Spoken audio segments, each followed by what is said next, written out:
Hello and welcome to the CDAO magazine interview series.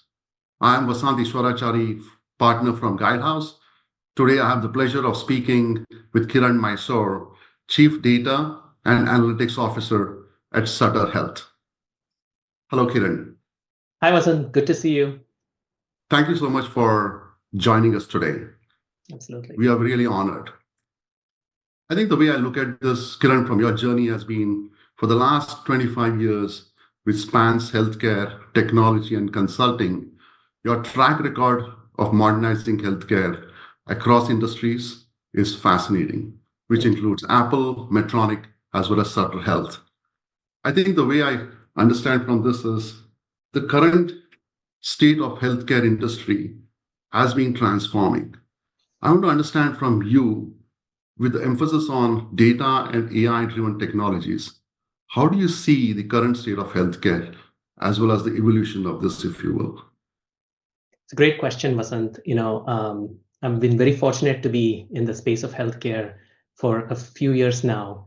And I can definitively say that we are at an inflection point in healthcare's digital revolution. Now, over 90% of the US hospitals today use some form of electronic health record. But that milestone is really more a digital milestone and not a transformative milestone. According to McKinsey, one of the studies that I read, AI could unlock, between $200 to $300 billion in annual revenue, in annual value in US healthcare. And this can be done through better care outcomes. You can do it through better efficient operations, reduction in waste, and so on. But the reality is this, right?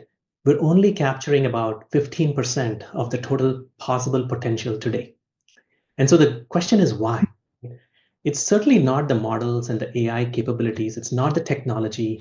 But the reality is, the healthcare system itself is still very complex. We have very complex workflows.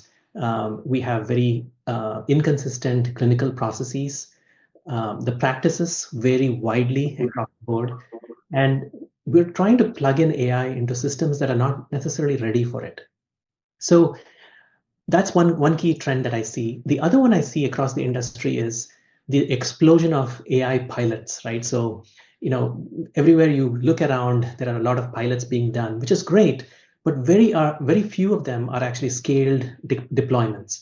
So I read a recent study that showed 72% of the healthcare systems are exploring AI, but they just haven't gone beyond the pilot phase.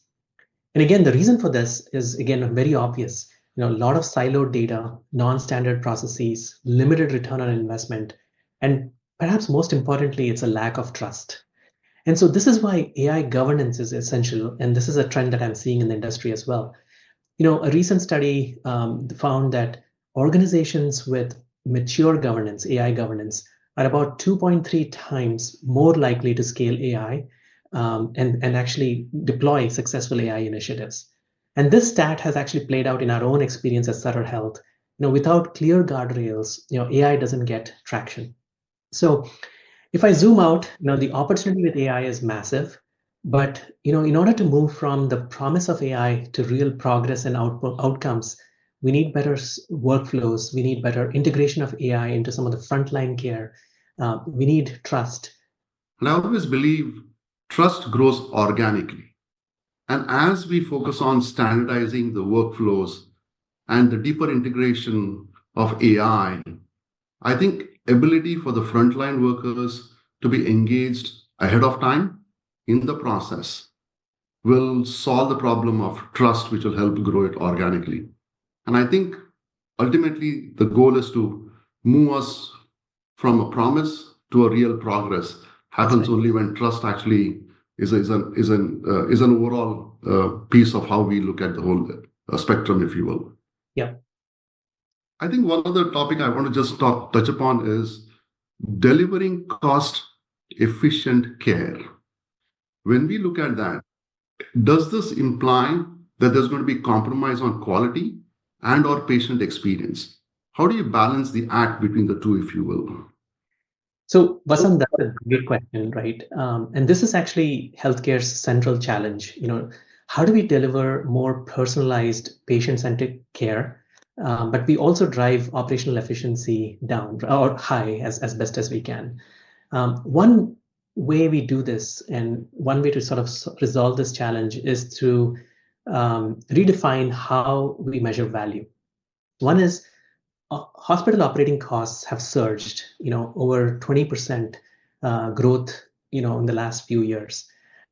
And at the same time, labor is getting expensive. Supply chain volatility and inflation are driving the costs up. So this is the upside, and then the reimbursements ultimately stay flat, right? So we're not getting more reimbursements. So we're under pressure to do more with less without compromising care quality. So this is where the ROI conversation gets critical.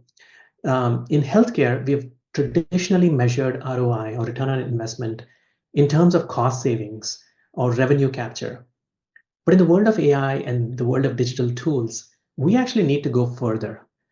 We have to measure input and output metrics that ultimately impact outcomes. So what are these metrics? So input metrics are metrics that are things like time saved, reduction in repetitive tasks, and so on. Output metrics are really what the organization is striving towards, which is reduced burnout, higher clinician satisfaction, improved patient experience, and so on. So a good measurement system puts in place these measures and these tracking mechanisms early. And when used effectively, this is a great step forward in ensuring patient-centric care. I think listening to you, the way I see this is it's not just a hygiene factor or checking the box, if you will, in terms of putting good measurement systems. I think it's the way you define this is, in a way, a compass that helps patient-centered care on course and ensures that we are not just talking about outcomes, Right. but really actually delivering them, which has a meaningful insight and an action to that. Yes, absolutely. Thank you, Kiran, for joining us today. For more interviews and insights, please visit cdomagazine.tech.